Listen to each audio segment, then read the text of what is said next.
عزت کس چیز میں ہے؟ بدلہ لینے میں عزت. یہ حقائق ہے. عزت بدلہ لینے. جس نے ایک تھپڑ کے جواب میں 2 مارے وہ باعزت نہیں، بلکہ مسند امام محمد بن حنبل پڑھی. حضرت موسیٰ علیہ السلام کوہ طور پہ کھڑے، میرے رسول پاک علیہ السلام فرماتے ہیں جناب موسیٰ علیہ السلام نے اللہ کی بارگاہ میں عرض کیا، اے اللہ ساری دنیا کہتی ہے ہم عزت والے ہیں، ہم عزت والے، من اعز عبادک یا اللہ، اے اللہ تو بتا تیرے بندوں میں عزت والا کون ہے؟ تو حضرت موسیٰ کہتے ہیں رب کریم نے فرمایا اذا قادر غفارا، جس کے پاس بدلہ لینے کی طاقت ہو پھر بھی معاف کر دے وہ بڑی عزت والا ہوا کرتا ہے. جو اینٹ کے جواب میں پتھر مار سکتا ہو، جو گولی کے جواب کے اندر 15 گولیاں مار سکتا ہو لیکن معاف کر دے وہ بڑی عزت والا ہے. عزت والا ہے جو معاف کرے. حضرت فخر جہاں دہلوی بہت بڑے درویش تھے، سلسلہ عالیہ چشتیہ کا بہت بڑا نام، اور اس صوفی کے آپ حالات پڑھیں تو رب کریم نے بڑا ہی نوازا ہوا تھا. دلی کی جامع مسجد کے خطیب، اور ان کی کرامت یہ تھی کہ جو آدمی آ کے سامنے کھڑا ہوتا تھا نا اسے بتانا نہیں پڑتا تھا کہ میرے دل میں کیا ہے، بتانا نہیں پڑتا تھا. سامنے آ کے کھڑا ہوتا تھا تو حضرت ہاتھ اٹھاتے تھے، کہتے تھے اللہ یہ بے اولاد ہے اسے اولاد عطا کر دے. دوسرا آ کے کھڑا ہوا، خوشی نہیں ہو رہی آپ کو؟ دوسرا آدمی کھڑا ہوا، دوسرا آدمی، اس نے آ کے کہا دعا کے لیے سامنے کھڑا ہوا تو حضرت کہنے لگے اے اللہ بیمار ہے. وہ کہتا میرے دل میں بات تھی مجھے بتانی نہیں پڑی. اتقوا فراست المومن فانه ينظر بنور اللہ. نبی پاک نے فرمایا مومن کی فراست قلبی سے ڈرا کرو، وہ تو اللہ کے نور سے دیکھتا ہے. نور الہی سے میں بیمار ہوں کہنا نہیں پڑا، حضرت نے دعا کر دی. اب جب اجتماع زیادہ ہو گیا، لوگ بڑھ گئے، دلی کی جامع مسجد کے باہر بھی صفیں بچھنے لگی، تو بادشاہ کو ٹینشن ہو گئی کہ یہ مولوی میرے لیے مسئلہ ہی نہ بنا دے کل کو. اس نے ایک سازش رچی، ایک طوائف تھی، اس طوائف کو کچھ پیسے دیے، کہنے لگے ایکٹنگ کرنی ہے، کہنے لگی فکر نہ کریں. جمعے کا دن تھا، ہزاروں کا مجمع حضرت کے پیچھے جمعہ پڑھنے آیا. حضرت جمعے کی نماز پڑھا کے سیڑھیاں اتر رہے تھے، سائلین کا رش تھا، ادھر بھی لوگ تھے ادھر بھی لوگ. حضرت جا رہے، حضرت نیچے اتر رہے سیڑھیوں سے، دائیں بائیں لوگ ہیں. وہ بی بی آگے بڑھی اور اس طرح اس نے گفتگو شروع کی جیسے بڑا پرانا جاننے والی ہے. پتہ کیا لفظ ادا کرتی ہے؟ السلام علیکم.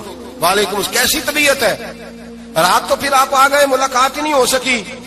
وہ معاف کیجیے گا اس وقت اس لیے آئی ہوں کہ آپ رات کو مجھے کھوٹے سکے دے گئے تھے، کھوٹے سکے، تو میں بازار گئی ہوں تو دکاندار نے لیے نہیں، تو یہ کھوٹے سکے.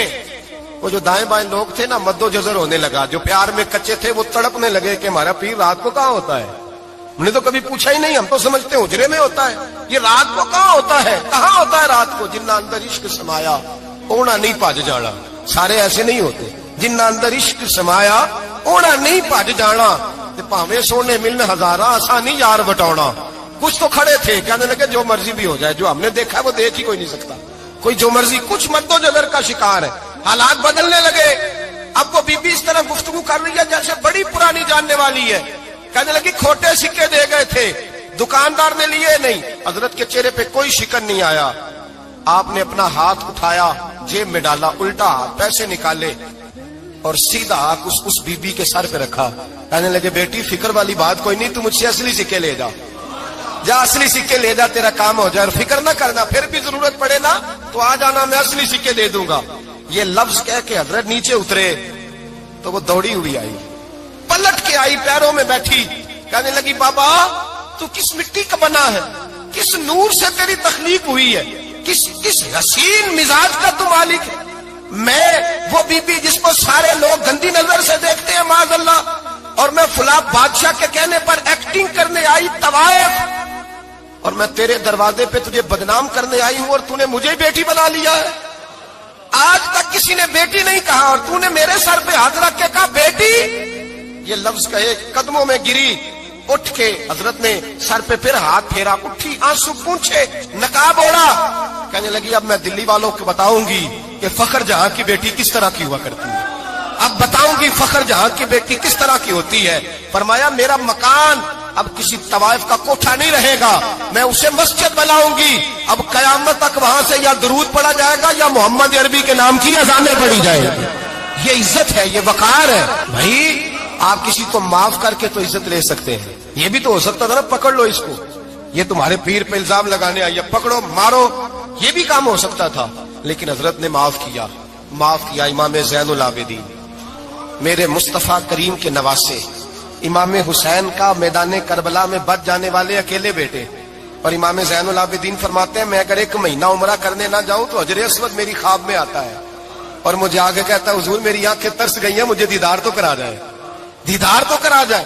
اور حجر اسود جدھر جدھر جدھر جدھر امام صاحب گھوما کرتے تھے آپ کے حالات میں لکھا حجر اسود بھی ادھر ادھر جاتا تھا طواف۔ اتنی بڑی شخصیت۔ مسجد نبوی سے نکلے تو ایک آدمی نے گالیاں دینی شروع کر دی۔ حضرت پہلے تیز چلتے تھے، جب وہ گالیاں دینے لگا تو آہستہ ہو گئے، وہ دیتا رہا۔ جب آپ کا گھر آ گیا تو آپ فرمانے لگے بھائی میرا مکان آ گیا ہے، کوئی بات اور کرنی ہو تو کر لے، میرے بچوں نے سن لیا تو تجھ سے ناراض ہوں گے۔ اور پھر وہ شخص کہتا جب یہ لفظ کہے نا تو مجھ پہ سختہ طاری ہو گیا، یہ کیا کہہ رہے ہیں؟ ہم تو دشمن کو بھی پاکیزہ سزا دیتے ہیں، یہ کیا کہہ رہے ہیں؟ حضرت نے کہا کوئی بات کرنی ہو تو کر لے، میرا مکان آ گیا ہے۔ وہ کہتا میں اس بات پہ بھی سختے میں تھا۔ تھوڑی دیر گزری تو فرمانے لگے بھائی ابھی تو نے میرے وہ عیب بیان کی ہے جن کا تجھے پتا تھا، میرے اندر تو اور بڑیاں کوتاہیاں پائی جاتی ہیں، اور بڑیاں کمیاں، بڑی پتا سارا ہے سردار نو کیتیاں دا من نانم کے من دانم، تجھے کیا پتا میرے تو بڑے عیب چھپے ہوئے ہیں۔ وہ شخص کہتا ہے مجھ پر دوسرا بم گرا تو پاک محبوب کا پاک نواسا، پاک فاطمہ کے پاک پوتے اندر گئے، کہنے لگے ٹھہر جانا نا، رک میں آیا، کہتے اندر گئے، 1 بوتل سرکے کی لائے، 1 بوتل شہد کی لائے، 5 کلو کھجوریں لائے، میرے ہاتھ میں تھمائی، کہنے لگے تحفہ ہے۔ کہتے میں اب تو ماری گیا، میں نے کہا حضور یہ کیا ہے سارا کچھ، میں گالیاں دے رہا تھا۔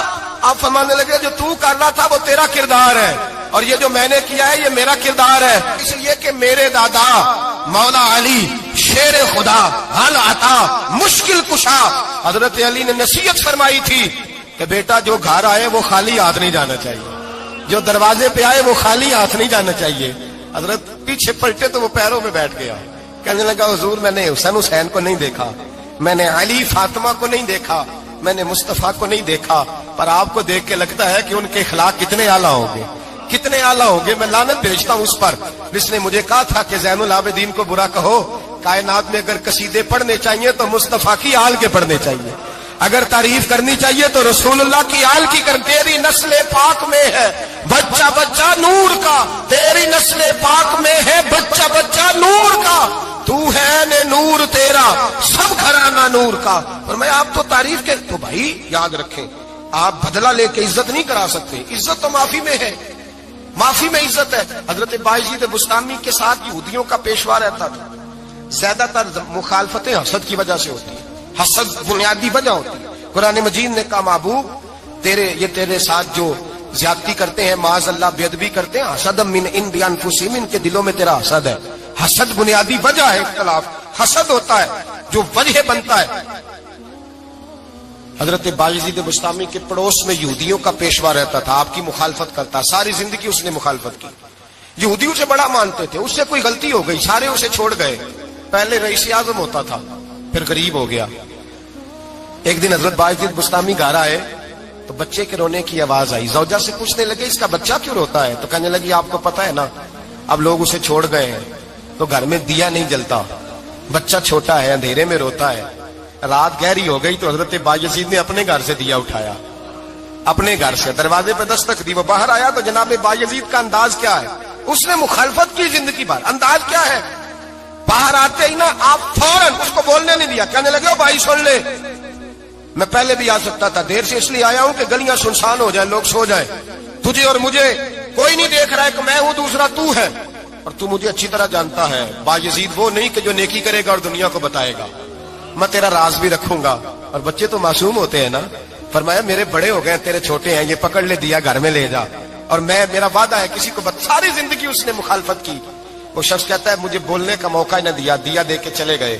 اگلی شام پھر آئی، رات گہری ہوئی تو پھر دروازے پہ دستک ہوئی، میں باہر گیا، نیا چراغ نئی بتی نیا دیا، کہنے لگے دیکھ کوئی نہیں دیکھ رہا، میں اس وقت آیا ہوں جب تنہائی ہو، اور تو مجھے جانتا ہے میں غلط بات بھی نہیں کرتا، یہ دیا رکھ لے، میں کسی کو بتاؤں گا بھی نہیں۔ کہتے چلے گئے۔ تیسرا دن آیا تو وہ یہودی کہتا ہے میرے صبر کا بندھن ٹوٹ گیا، میں ٹوٹ گیا، ان کی نیکی نے مجھے خرید لیا، ان کے معاف کرنے نے ان کی عزت میرے دل میری روح میں بڑھا دی۔ کہتے ہیں جب دروازے پہ دستک دی میں باہر آیا، انہوں نے دیا تھمایا، کہنے لگے دیکھ بھی کوئی نہیں رہا، اور تو مجھے جانتا ہے میں مصطفیٰ کا غلام ہوں، میں جھوٹ بھی نہیں بولتا، میں بتاؤں گا بھی نہیں، تیرا راز رکھوں گا۔ کہتے انہوں نے دیا تو اس یہودی پیشوا نے شور مچانا شروع کیا، کہنے لگا مسلمانوں باہر نکلو، یہودیوں باہر آؤ، عیسائیوں باہر آؤ۔ شور مچ گیا، لوگ چھتوں پہ چڑھ گئے، کیا ہوا کیا ہوا؟ کہنے لگا یہ بایزید ہے، میں یہودیوں کا پیشوا ہوں، میں نے ساری زندگی جھوٹے الزام لگائے، ساری زندگی اس کو بدنام کرنے کا ہر حربہ استعمال کیا، جو مجھ سے بن سکتا تھا میں نے کیا، پر یہ عجیب شخص ہے، یہ پرسوں بھی مجھے دیا دے گیا ہے، آج بھی دے گیا ہے، کل بھی دے گیا ہے، میں ساری زندگی اسے رلاتا رہا، اور اس نے میرا چھوٹا سا بچہ بھی میرے بچے کا رونا بھی اس سے برداشت نہیں ہوا۔ میں تم سب کو گواہ بنا کے کہتا ہوں میں جھوٹا ہوں، بایزید سچے ہیں، ان کا مذہب بھی سچا ہے، قرآن بھی سچا ہے، اسلام بھی سچا ہے، اور جس مصطفیٰ کا یہ کلمہ پڑھتے ہیں وہ محبوب بھی بڑا سچا ہے، یہ سچے دین کے ماننے والے ہیں۔ کہنے لگے میں تمہیں گواہ بنا کے مصطفیٰ کا کلمہ پڑھتا ہوں اور تمہیں بتاتا ہوں کہ آؤ سارے در رسول پہ جھک جائے۔ بھائی یاد رکھیں، سمجھیں، غور کریں، عزت درگزر سے، اب اس پر میں زیادہ بات نہیں کر سکتا، عزت درگزر سے ملے گی۔ ایک تو آپ کو عزت عاجزی سے ملے گی، تقوی سے ملے گی، عزت درگزر سے ملے گی، عزت قناعت سے ملے گی، عزت کم بولنے سے ملے گی۔ اور اگر زیادہ عزت لینی ہے اور عزت اتنی لینی ہے کہ چھا جاؤ دنیا میں، اگر چھا جانے کا شوق ہو نا تو پھر رب فرماتا ہے میرے مصطفیٰ کی غلامی کر لو، پھر میرے نبی کے ہو جاؤ، قل ان کنتم تحبون اللہ فاتبعونی یحببکم اللہ، فرمایا تم میرے نبی کے ہو جاؤ، دنیا بھی تمہاری اور دنیا بنانے والا خدا بھی تمہارا ہو جائے گا۔ تم میرے غلامی مصطفیٰ میں عزت ہے، رسول اللہ کی نوکری میں، اور قسم اللہ کی بڑی عزت ہے، بڑی عزت ہے، بڑا وقار ہے، بڑا پیار، بڑا حسن ہے، بڑی رعنائی ہے، بڑا ٹھہراؤ ہے۔ یار وہ جو لوگ کہتے ہیں نا میں پتہ نہیں کون ہوں، کہاں کا رہنے والا ہوں، یار نہیں لوگ پوچھتے تو کون تھا، تیری برادری کیا ہے، تو کہاں کا ہے، نہیں پوچھتے۔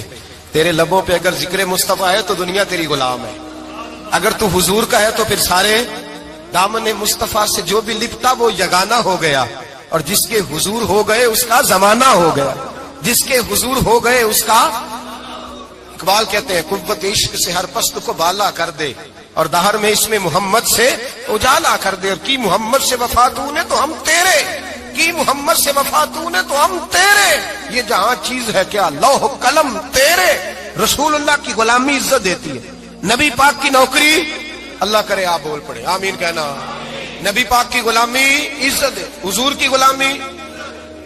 یار بندہ بالکل بے عمل ہونا، بالکل تو میری طرح داڑھی رکھ کے پگڑی باندھ کے باس میں بھی چڑھ جائے تو کئی لوگ سیٹیں خالی کر دیتے ہیں، کہتے ہیں بزرگوں یہاں آ جائیں، حضرت جی یہاں آ جائیں، تو پھر عزت کس چیز کی ہوئی؟ سنت مصطفیٰ کی ہوئی نا، پھر عزت نبی پاک کی سنت کی ہوئی نا، وقار کی ہوئی نا۔ ایک صاحب ایک بچے نے داڑھی رکھ لی تو مجھے آ کے کہنے لگے حضرت جی لوگ بڑے بڑے لقب دینے لگے ہیں، میں نے کہا کیا؟ کوئی کہتا ہے حضرت صاحب، کوئی کہتا ہے قاری صاحب، کوئی کہتا ہے حافظ صاحب، کوئی کہتا ہے علامہ صاحب، تو میں نے کہا تیری موج نہیں بن گئی، 4 سالوں میں حفظ ہوتا ہے، تجھے مفت کا لقب مل گیا ہے، عرصے نظامی 8 سال میں ہوتا ہے، مفت کا علامہ بن گیا ہے، تجھے وقار نہیں دے دیا اللہ تعالیٰ نے، عزت۔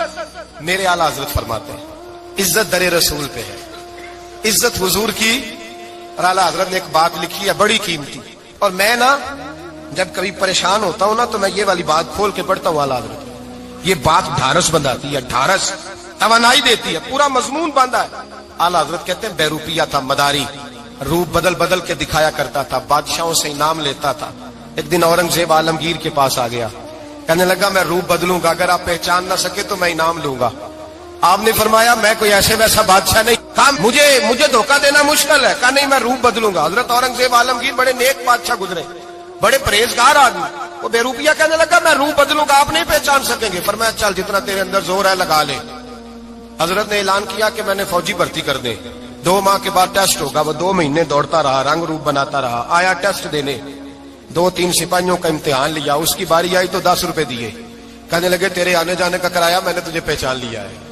کچھ دنوں کے بعد جانے لگے سفر پر تو بھکاری آ گئے خیرات مانگنے، اس نے بھی سارے منہ پر سیاہی مال لی، کپڑے پھاڑ لیے، سر کے بال منڈا لیے، بھویں تک کٹا لی، بدرنگ ہو کے آیا، کاسا آگے کیا تو حضرت نے 10 روپے ڈالے، کہنے لگے تیرے آنے جانے کا کرایہ میں نے پہچان لیا ہے۔